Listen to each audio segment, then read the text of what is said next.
I went down to the dim, echoing parking garage to wrestle with a stubborn trunk and a worse mood. My quiet neighbor, Robert, appeared with a flashlight and a steady voice. He said 7 words that stopped me cold, words I didn't know I needed to hear. What happened next turned a routine Tuesday into the first night I finally let the past set me free. Before I begin, I'd love to know who's listening tonight. Tell me in the comments which city you're watching from. Are you in Phoenix, Chicago, Miami, a small town in Kansas? I picture each of you in your own living rooms or kitchens, and it makes me feel like we're sharing this story together. It was one of those early evenings when the day can't decide whether it's over. The garage lights hummed like tired bees, and the concrete held the day's heat the way old hands hold memories, loosely but not without feeling. My sedan was parked in my usual spot, level B, right under a sign that forever rattled when someone's muffler coughed. I had a paper bag of groceries cutting into the crease of my elbow. My keys clinked like bracelets, and I was doing that awkward shoulder bump maneuver to nudge the trunk closed because the hydraulic struts have been getting lazy, like me after 3 p.m. coffee. I'm Linda, 52, suddenly aware that my eyes have learned to read warning labels before they read perfume notes, that my steps measure distance more than time. I live alone on the 6th floor, 2 doors down from Robert, the neighbor with the rolling tool cart, and a smile that always felt borrowed from someone else. We nod in the hallway, exchange polite weather observations, and have the kind of familiar silence that grows between people who are careful with their stories. That night, the trunk refused to latch. I pulled. I pressed. I whispered the kind of negotiations we make with stubborn objects when we don't want to be heard bargaining with ourselves. A faint draft snuck under my collar. Somewhere, a car door slammed and sent a bird-winged echo spiraling up the concrete columns. Need a hand, Linda? The flashlight beam landed near my shoes and then skated up the bumper. He came into view like the second part of a sentence. Steady, expected once it arrived. Robert, in a navy work jacket, a faint scent of motor oil and dryer sheets, held the light low so it didn't blind me. I'm all right, I said, which was only partly truthful. It's just got opinions. He smiled. Trunks and people. Both want to be understood more than fixed. I huffed a little laugh, then stepped back so he could take a look.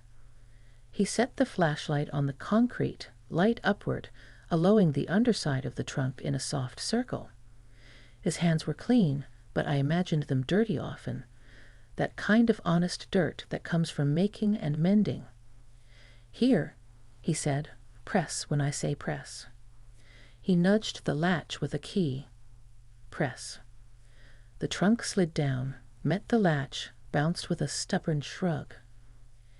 It's been doing that all week, I said. I've been tying it with a bungee cord like some kind of roadside magician. May I? He looked up at me, and when I nodded, he slipped into my space the way a careful song enters a quiet room. He peered closer, thumbs gentle around the rubber trim. The catch is misaligned. It wants patience. Patience. I have known patience so long it feels like a second spine, waiting for the kettle to whistle, for the doctor to call, for grief to make room for ordinary days. Watching the calendar squares flip like stoic cards, being brave on a schedule. We tried again. He adjusted the catch a fraction. Press. The trunk met the latch with a clean, satisfying click that echoed like good punctuation. I exhaled. Well, look at that. He stepped back, palms open. Not everything is broken. Sometimes it's just tired. Are we still talking about trunks? His eyes flickered with the ghost of a smile. Maybe. We stood there, the silence expanding just enough to make space for more truth than small talk usually allows. I heard the soft whir of the garage fan, felt the breath of air it pushed across my ankles. The fluorescent light above us buzzed and flickered, casting everything in a kind of persistent afternoon. "Thank you," I said. "It wasn't only for the trunk." "You're welcome." He shifted his weight like someone choosing a careful next step. "Do you have time for another tiny fix?" I tilted my head. "For the car? Or for me?" "Both, if you'll let me." He nodded toward my passenger door. "Your tire pressure light's been on since Friday. I noticed when you drove in." "You noticed?" It came out more surprised than I intended. He cleared his throat, eyes steady but kind. "I pay attention. It's a habit I picked up when Like started talking in undertones."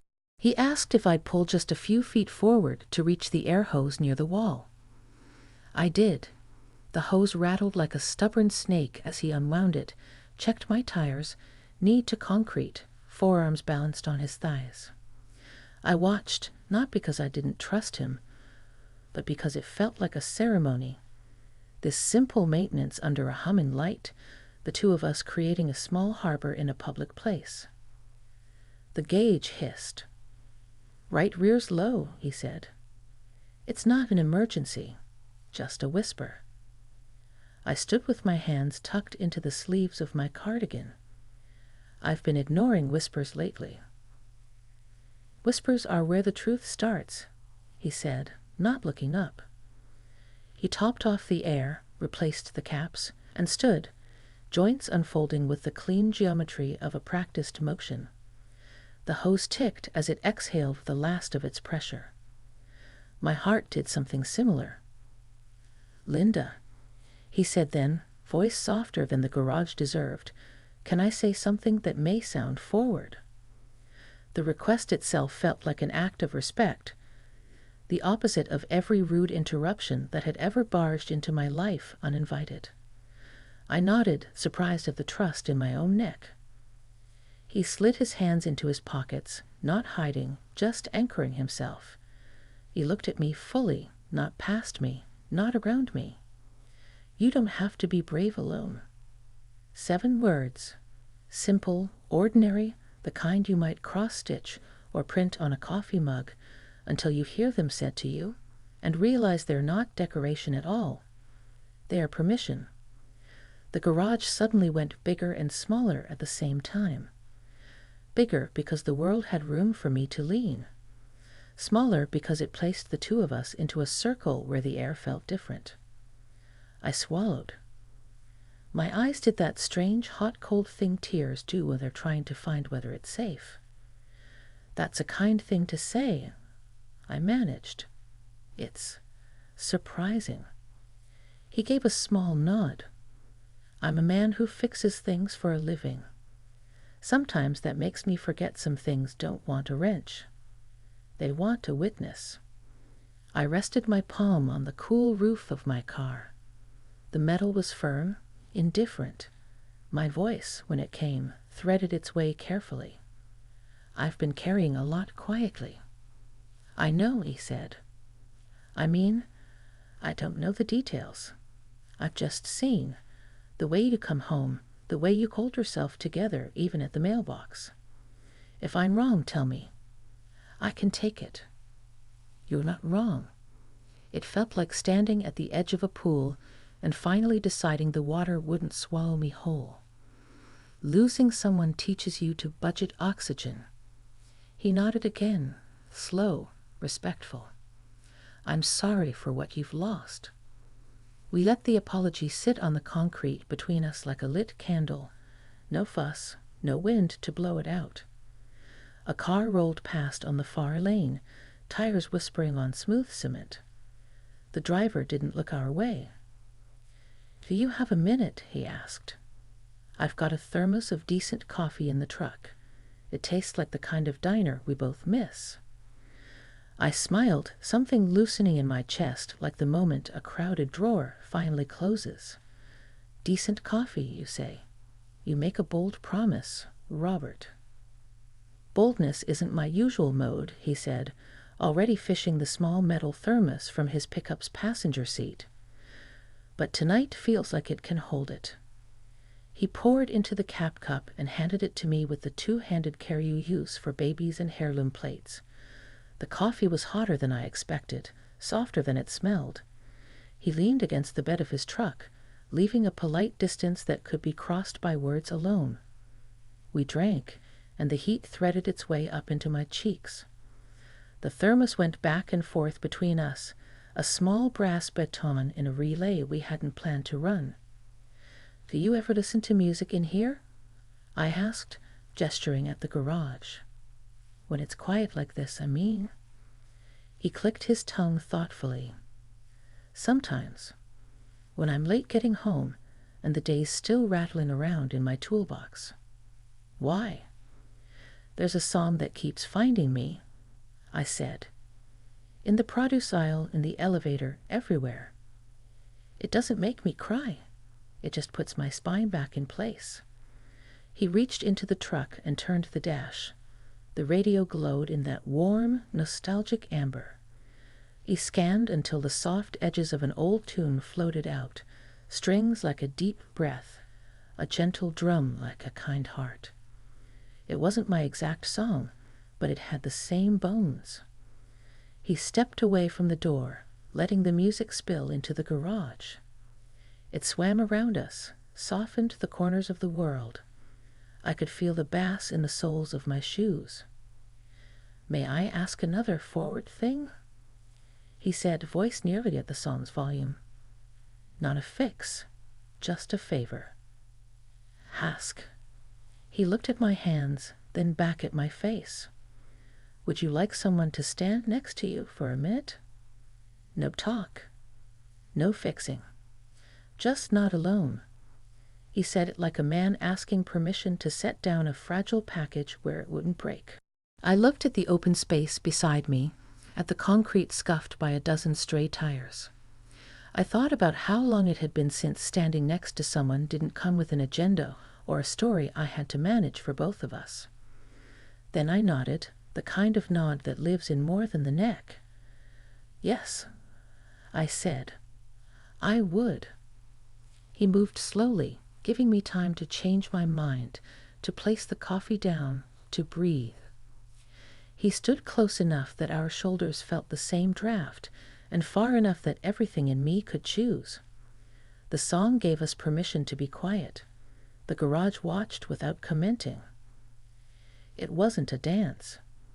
It wasn't a hug. It was two people making a small, respectful shape in a world that can be loud and careless. We watched the radio's orange glow count the seconds. His shoulder rose and fell with steady, unshowy breaths. Mine began to match.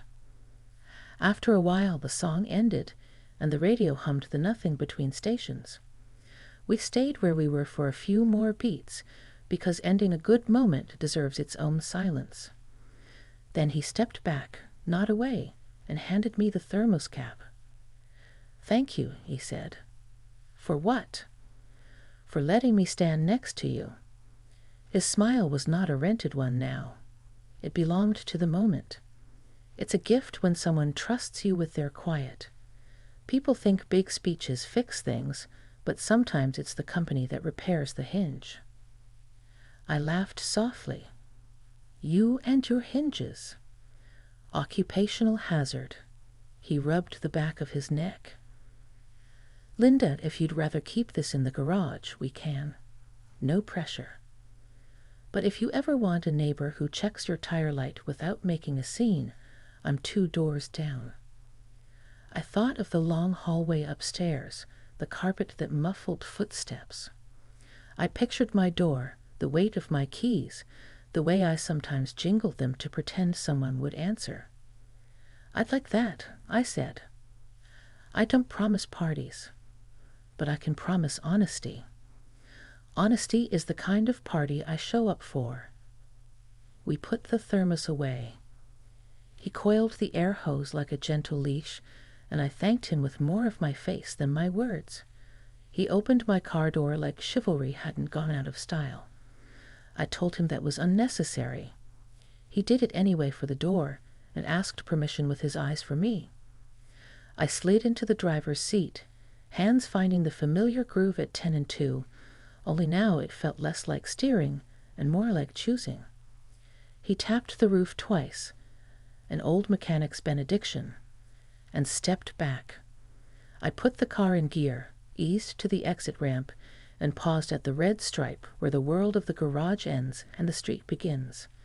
In the rearview mirror, his figure stood under the humming light, a good sentence at the end of a long paragraph. At the stop sign, I realized my mouth was curved upward, not in a grin, not in a smirk, but in a small anchored smile that felt built rather than painted. You don't notice how heavy an evening is until someone shares the handle. I drove a few blocks just for the feel of it, past the florist with the neon tulip, past the diner Robert's coffee had reminded me of, past a pair of teenagers taking pictures under a mural that made their faces look like cartoons. The city breathed with me. By the time I circled back to the building and parked again, this time the trunk behaved as if it had grown manners. I felt ready to carry my bag upstairs without thinking it would swallow my arm. In the elevator, my reflection looked back at me with new arithmetic. Grief minus isolation, bravery plus witness, loneliness divided by 2. On 6, the doors opened with a practiced sigh. The hallway lights warmed the carpet like a quiet sun. I paused outside my door, hand on the knob, and said the 7 words out loud, as though speaking them might set them into the paint. You don't have to be brave alone. I think that's when I decided not to be rescued. No one gets to do that work for you. Not to start some grand romance on the spot. Just to let a good neighbor be what he offered to be. To accept that the opposite of loneliness isn't a party. It's company. It's the sound of a toolbox rolling gently past your door on a Tuesday evening and knowing you can open yours too. I turned the key, stepped inside, and set the groceries on the counter. The paper bag made that soft, settling sound paper makes when it knows it's done its job. I poured a glass of water and sat by the window where the city kept its quiet promise. When my phone buzzed with a text from an unknown number, I knew before reading it that it would be simple and to the point. It was Robert. If you ever want the hinges on that trunk aligned properly, I can help this weekend. No rush. Also, I make better coffee when I'm not in a parking garage.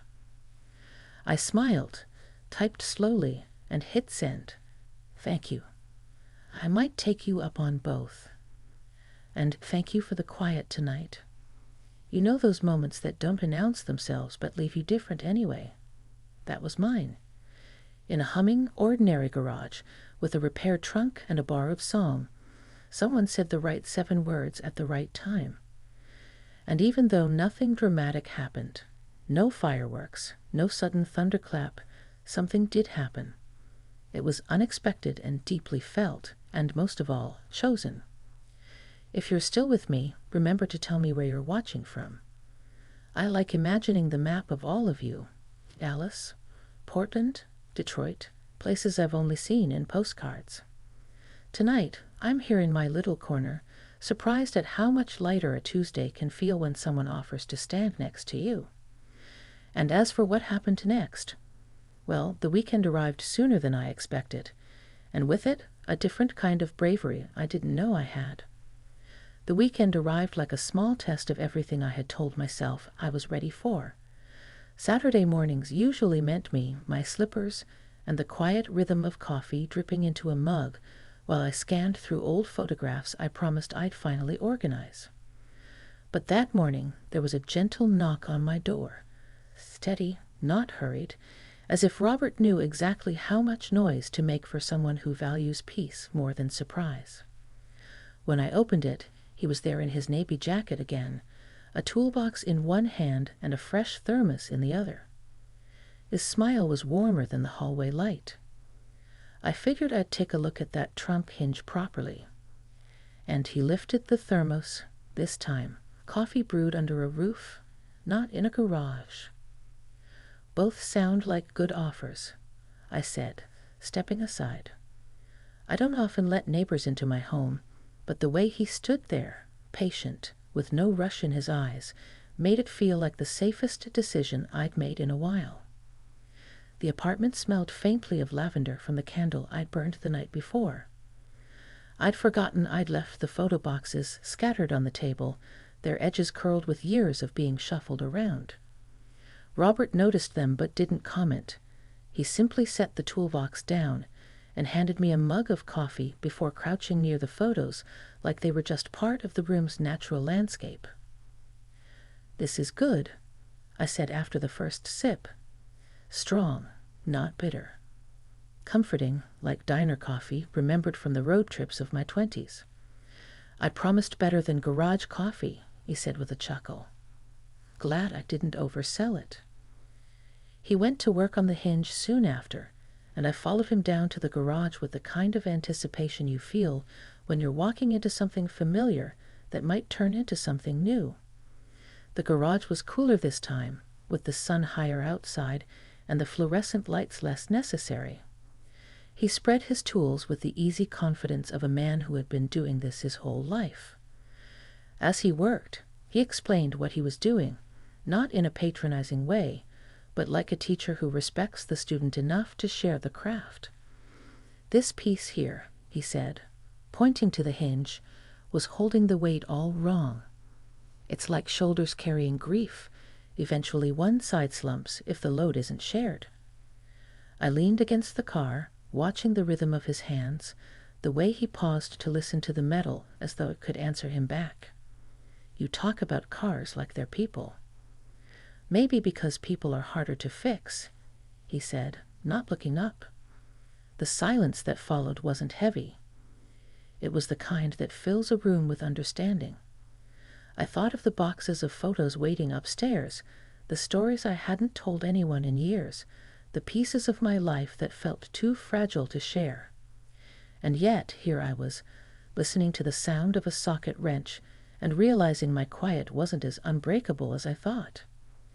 When he finished, the trunk closed with the kind of certainty you don't question twice. He dusted his hands, stood, and smiled at me. "There you go.